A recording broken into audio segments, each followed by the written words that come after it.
ESL. There I am. The ESL European Open Tournaments. We got ourselves a fresh best of 3 PvP. Top left, Harstem. Top right, SKillous. And so, a PvP without the max packs means that we're going to get a couple of high ground 2-gate versus 2-gate. So, we're not getting that tough decision, seems to be.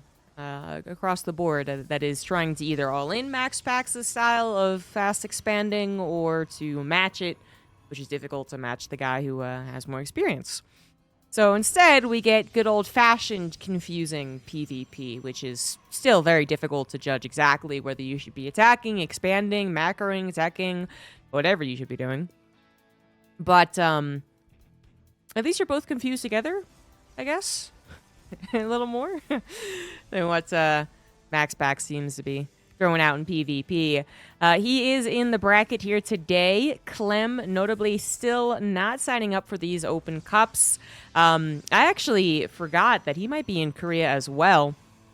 You know, I mentioned that a bunch of foreigners went to Korea a couple of weeks ago, and I think Clem might have as well, because Clem's also going to be doing the Stormgate show match that's in just a couple of weeks, so he certainly will have to be there eventually. But I think he already is, and that's why he was playing in the KSL and possibly in the Korean Open Cups. I didn't actually check, but yeah, playing the Korean time zone and ping to Europe and vice versa is just it's the worst thing. North America, Korea, they can kind of, you know, be buddies along the evening to morning, but not Europe. It's a really bad time. Anywho, so Clem is missing. Here, Marine also still missing. Now, this also could be them, you know, preparing strategies and trying something different and whatever it is, because they are both in the EWC. But moving on from that, we do also have Rainer here today. So he's being... I mean, is he in Korea? Actually, it's always hard to keep track of where everyone's coming and going, but he is here playing in the European Open Cup, so if he is in Korea, then he's just at an awful hour and awful ping. We'll get more news on that later on if we actually end up catching Rainer, which you probably will. I mean, he's still a shoo-in to win most of the time. Sentry's been a little bit better here. Good job, Sentries. Guardian Shield helps out a little bit. One Sentry does get killed. As you can see, SKillous is actually finding a whole lot of success with 3 Adepts, or 4, I guess initially, actually getting into the main base, right up against the probes, too. I think they actually could have tried targeting some of the probes down. I'm not sure Guardian Shield changes whether they're 2-shot. I've never thought about that, actually. I'm going to do the math on that. But anyway, not something that SKillous actually ended up doing, kind of towards the tail end of the attack, but then 4 Adepts for 4 probes, and a Sentry, sure, okay, but still.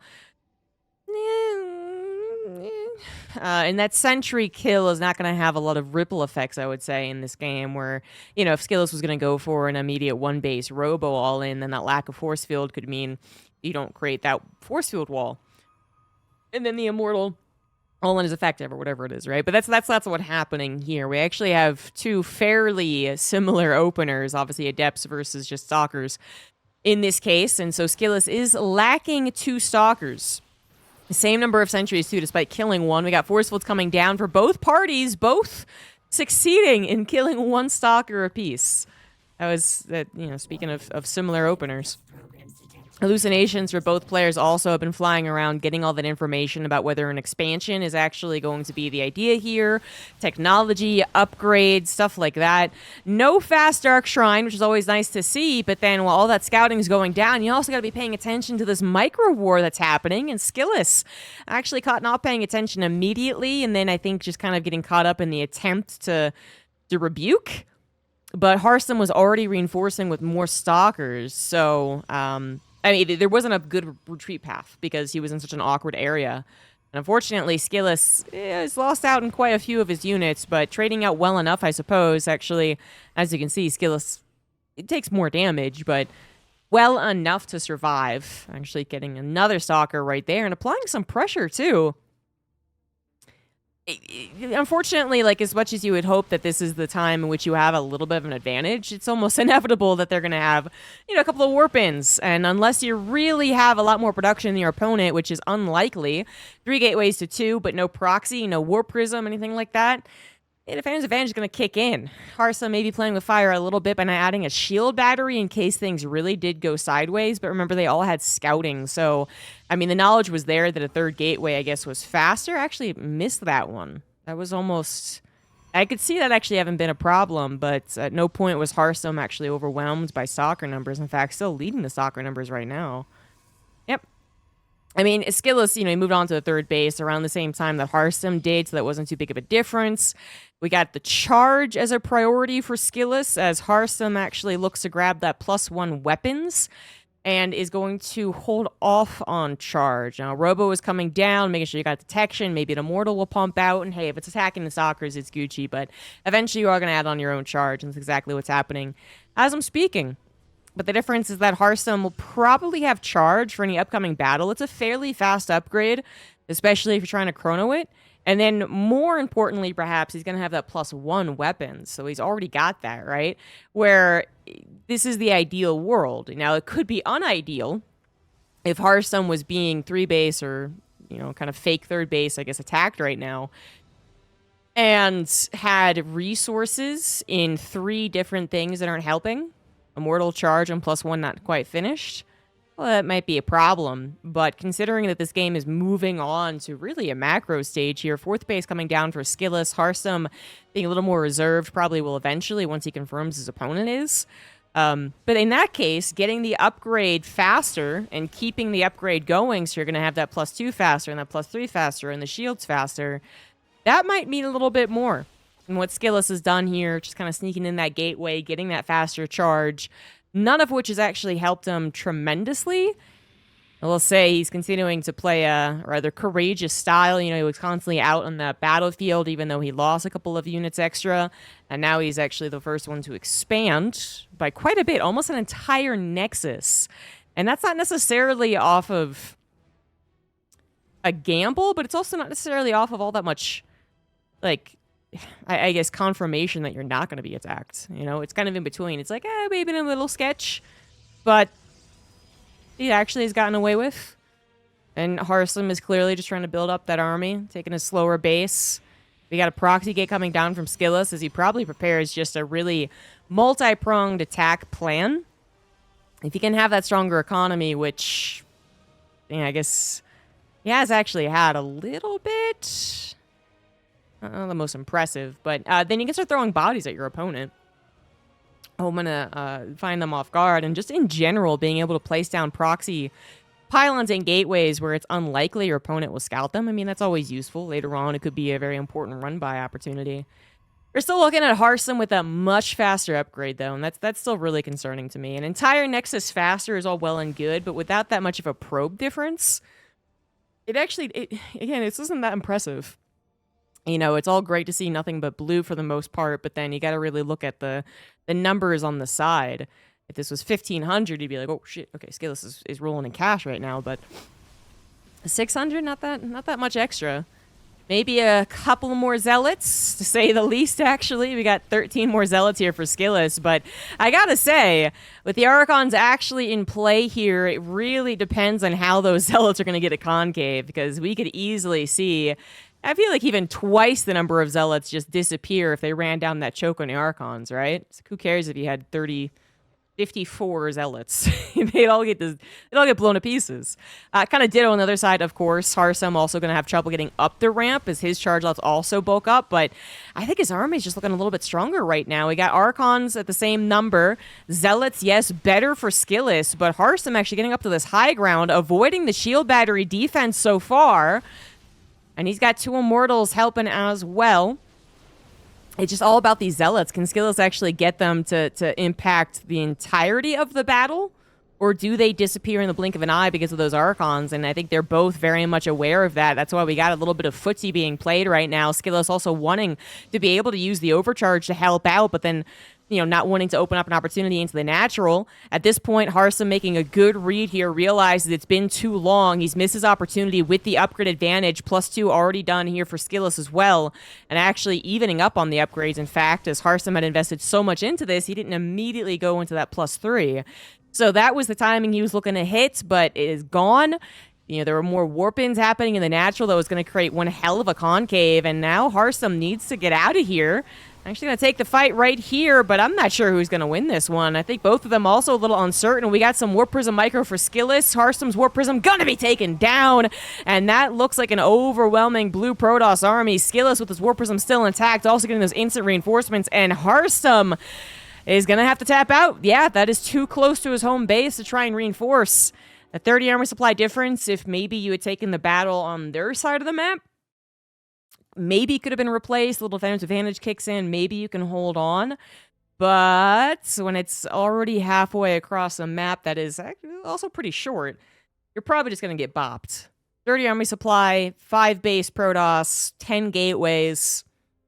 In the bottom left of Crimson Court, we got Harstem. And in the top right, it is SKillous, who is now up a game, thanks to good decision-making. I think that was, I thought it was hard to call whether or not that was going to go swimmingly for one player or another. And again, with about a 30 army supply difference, I guess as Harstem's warping in back at home, I think that is, close enough that a couple of factors would have impacted it. Something as simple as, well, the Warp Prism living for Harstem, actually getting all of that warp in. Then being able to micro with it, which he never, it was only a couple of things, but SKillous was microing with his Warp Prism before warping in.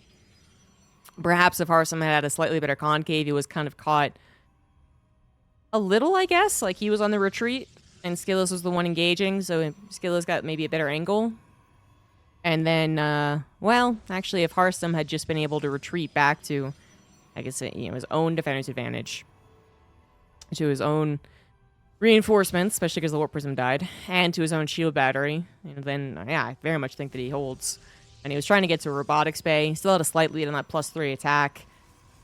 If he had been able to get back to his base, hold, he could have had a couple of disruptors. He still would have been on the ropes, just to be clear. Because once you take that battle in the middle of the map, map control goes to SKillous. But, yeah, I think it was close enough that it wasn't just an immediate bob. Harstem looked like he chose the right time to retreat. Kind of hung around, hoping to maybe stop SKillous from full-on pressing to his side of the map. And I think a lot of other Protosses would have been a little shyer about taking the engagement, but SKillous saw correctly that he would win it. A good read in the blink of an eye. Another 2-gate versus 2-gate scenario on Crimson Courts. Now, MaxPax isn't the only player that fast expands, but if you're talking about anyone besides MaxPax, you're generally talking about only expanding quickly if the map has a natural ramp, which so far we haven't had. Don't know what the third map is. 2 adepts once again for SKillous. I gotta remember in the early game, it wasn't the best game for SKillous. It wasn't the worst. But, as adepts, they didn't trade out favorably, and then despite having that extra gateway and slower forge, he never really got any advantage from that. He didn't delay Harstem's third base. He didn't force Harstem to make cuts into his macro, from what I could tell. Yeah, he already had that forge already pumping out, and then whatever extra stalkers SKillous was supposed to have kind of got beat out in some micro wars. So it actually didn't look like a super strong start for SKillous. Then SKillous did go for that much faster fourth base. A little bit of a risk right there, but totally worth it. Harstem scouted it when it was only halfway done. That was the only real confirmation he had that he could also expand, so he started to fall behind a little bit more on the economy after consistently being behind by a couple of probes. And I was saying that graph wasn't very impressive, and it wasn't, but it was nonetheless a graph showing that blue was in the lead. SKillous did actually have more resources. We got a similar scenario in this game. I guess 2 less adepts, actually, but same case where the adepts so far are not having a great time. This time, not even grabbing that sentry. Harstem actually doing a little bit more than just looking for those adepts here. He's actually continuing forward. He's got almost a proxy pylon. This could give advanced warp-ins, although slow, or it could also do a little bit of scouting later down the line. Either way, I kind of like it. You know, and this could actually very well could be the third base, as risky as it looks. It's Crimson Court, kind of fun because of that. It really squeezes the map down quickly, because it is very tempting to take this Rich Vespian Geyser, sure, but it's also tempting to have control over the map. If you get that situated, get a shield battery up, maybe a cannon or two, depending on the timing of the game, you're pretty rock solid to, you know, defend and attack from the same location, possibly into their third in the same location as well. And then, that is quite close to each other. Hallucinations, once again, mirroring each other, despite some different starting units. The overall kind of game here, well, no, actually, it is very different. I was going to say with the Phoenix scouting, it's feeling very similar, but no, it's actually very different. So this is interesting. Harstem went for a faster robo here, right? So he didn't actually go for a Twilight Council fast at all. Blink already halfway done for SKillous. Harstem didn't go for the Twilight Council. It's something that the hallucination was able to scout. But what's neat is that Harstem hallucinated a War Prism to get SKillous to believe that he was about to attack. Because you don't, I mean, you can get a War Prism just to harass it, you know, and it does happen actually, but this is still, whether it's harassment with adepts or an actual attack at the front, it's both things that SKillous now has to be wary of because he doesn't realize that War Prism was a fake.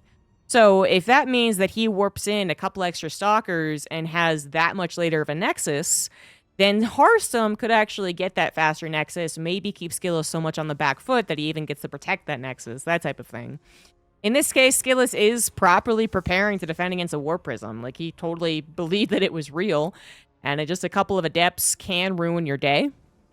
A couple adepts from the front, a couple adepts on the War Prism in the back, and even with the Stalkers trying to keep on guard, that they can kill 10 probes in the blink of an eye.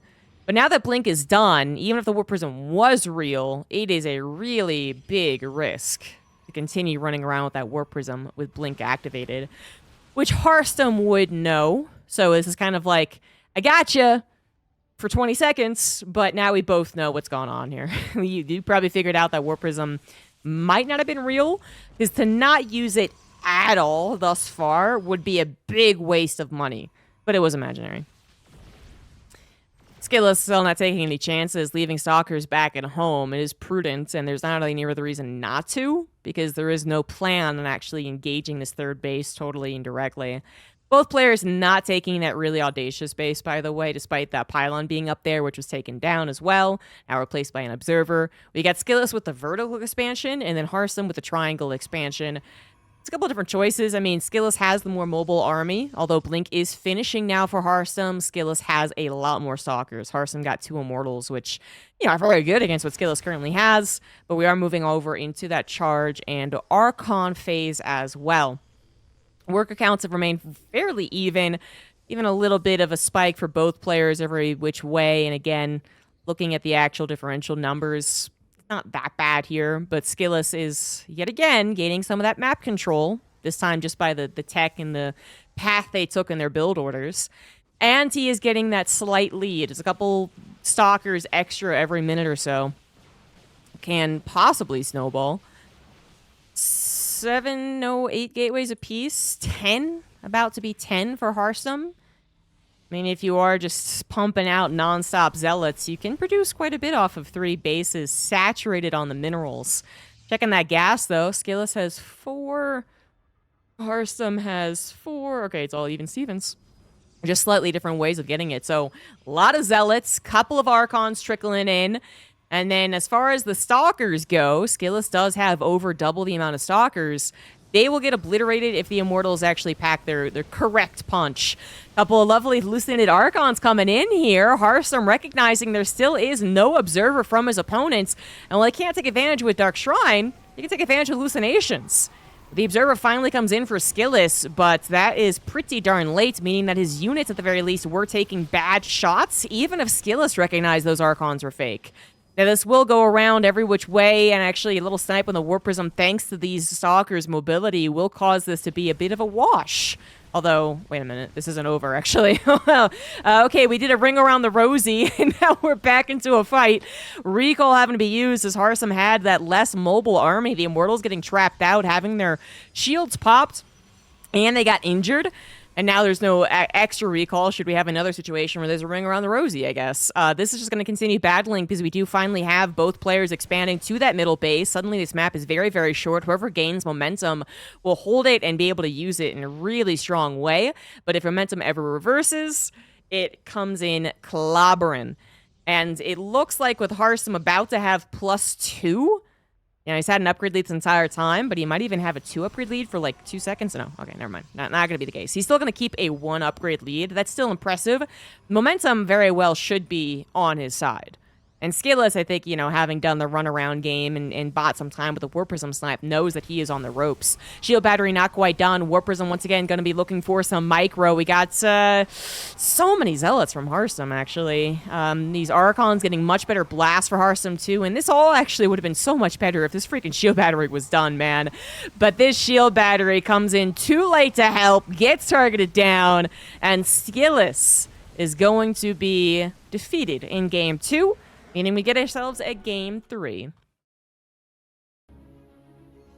In the bottom right, it is Shopify Rebellion's Harstem. And in the top left, it is Team Liquid's SKillous.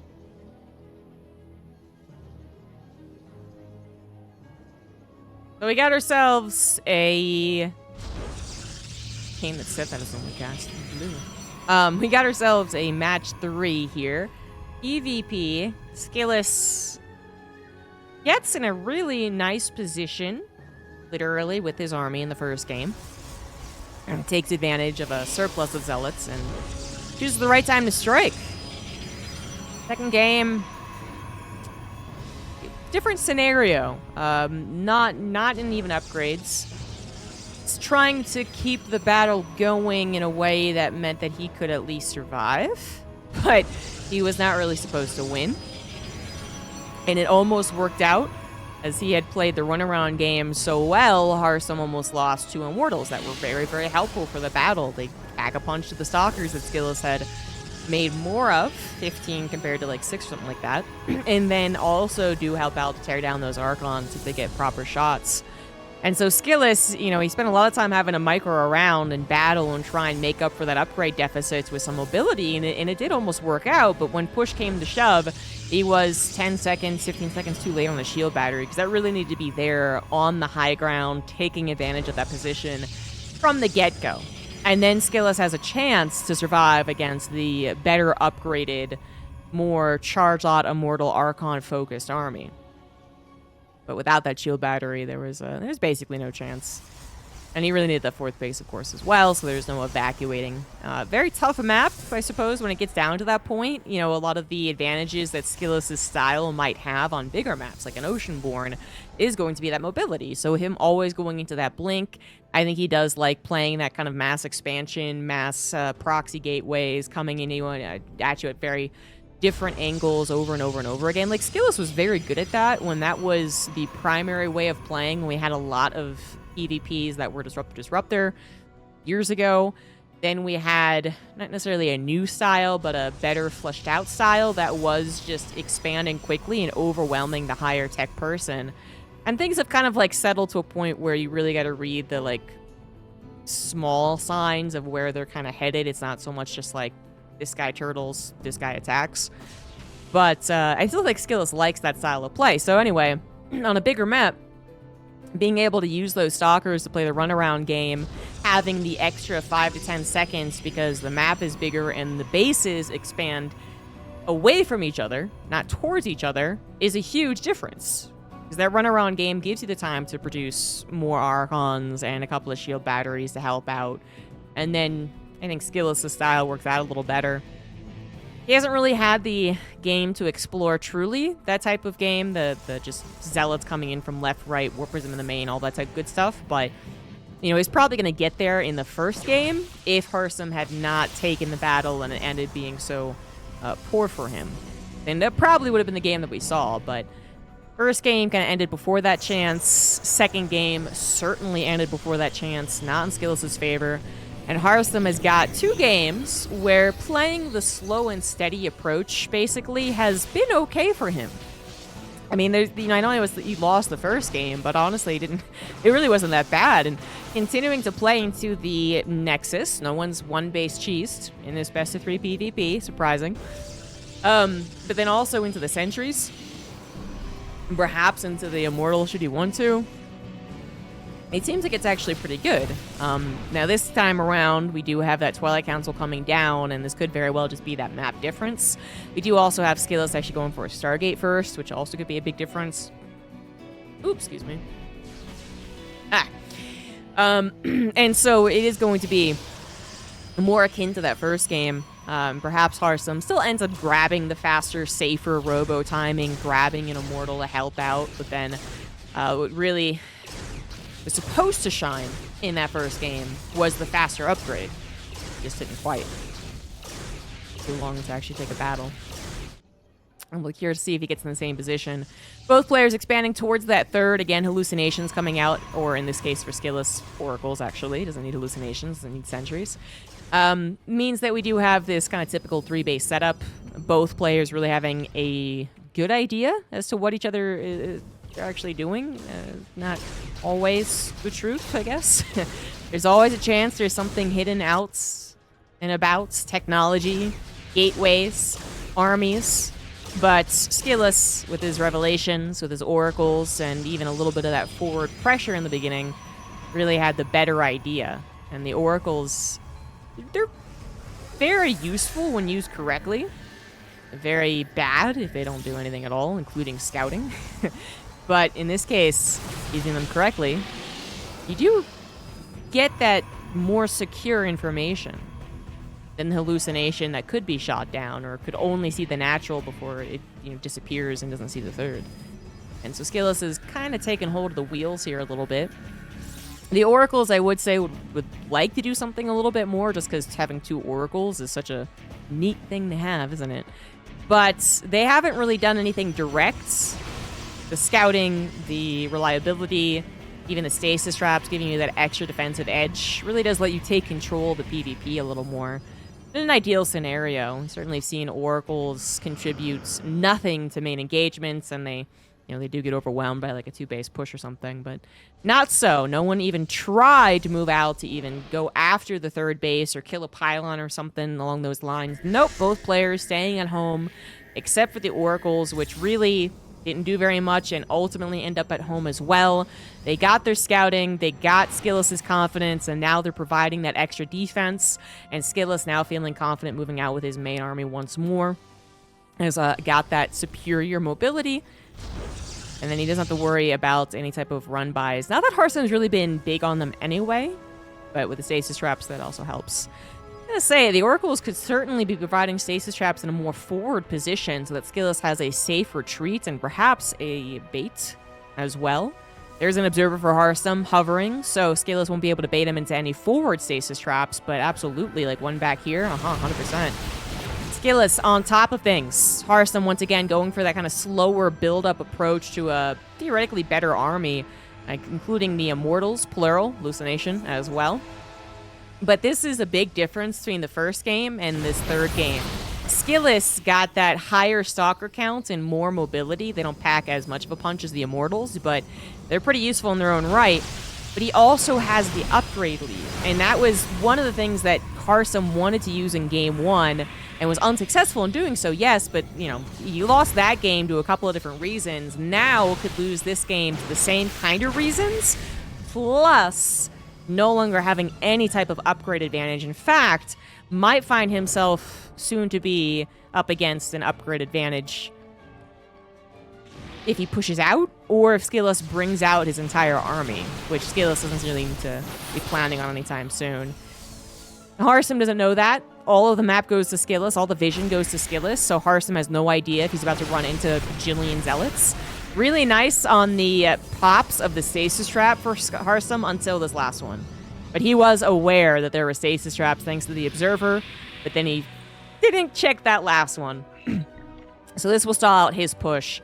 Now, I'm not actually sure how much Harstem really thinks that his push is going to work, because again, the upgrade advantage does not go to him, not that it's done yet for SKillous, but then also it's such a large map to get through that I think really ideally Harstem's going to try and get this expansion up while providing not fake pressure, but just, you know, more like a map control pressure, just saying like, hey, my army's also pretty good, especially if it gets you surrounded. Like, if you find yourself in a weird angle, these zealots are going to chop you up. So you can't just play a run-around game. You can't just be bullying me with your stalkers left, right, and center, including the zealots eventually later on. Like, you got to worry about my main army actually attacking you. And that might work. That might work. Or SKillous might be able to play such a great agile game that he not only defends this incoming push, but then also gets some catastrophic run-by damage. Harstem does have some sag defense, a couple of stalkers left at home as well, but he has got a lot of his eggs in this basket of this army.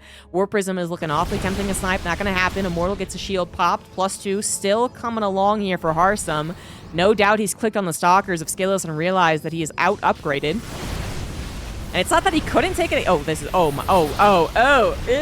that was ugly. That was really bad. SKillous thinking he can, divert the attention, I guess, or chase. Oh, maybe he was trying to get to that stasis trap. Either way, he changed his mind and tries to retreat and then just loses so many stalkers. I was trying to say that even without that +2, Harstem's army still, it really is quite good. 3 Immortals, 3 Archons, like these are powerhouse units. Zealots of SKillous now also wasting their lives here. SKillous, it was going to be tough to take this army even without an upgrade advantage. Or sorry, even with an upgrade advantage, there we go, and now he doesn't have one. So, it's still very tough to really approach this army. And, you know, you're honestly kind of taking it like a Zerg player. Hoping to pick it off one by one, or maybe for some type of alternative scenario where they can't even engage you, but gotta say, as far as the concave goes, that was pretty beautiful. SKillous able to protect his natural and third base with the help of a shield body overcharge. So despite wasting, and I mean straight up wasting a lot of units, none of the last 60 seconds has looked that great for SKillous, but the last 5 have been great. Great defense, also got some probes killed at some point. 16 probes went down. Harstem did clean things up and is continuing to expand, though, while he has SKillous on the ropes.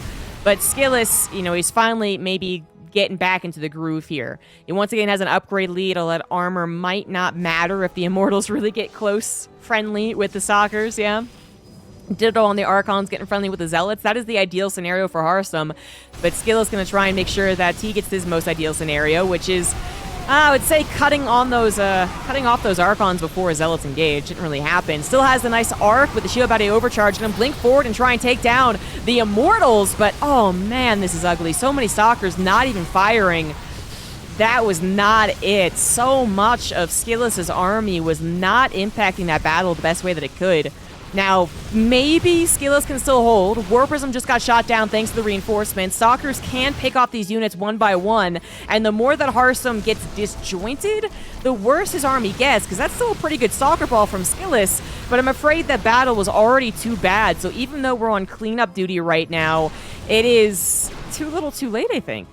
Harstem recognizing he can't quite bully his opponent into submission as of yet, retreats, builds back his army, gets another War Prism, I'm sure. Still has those 4 bases up and running despite losing the probes. Now has done even better damage to his opponent as well.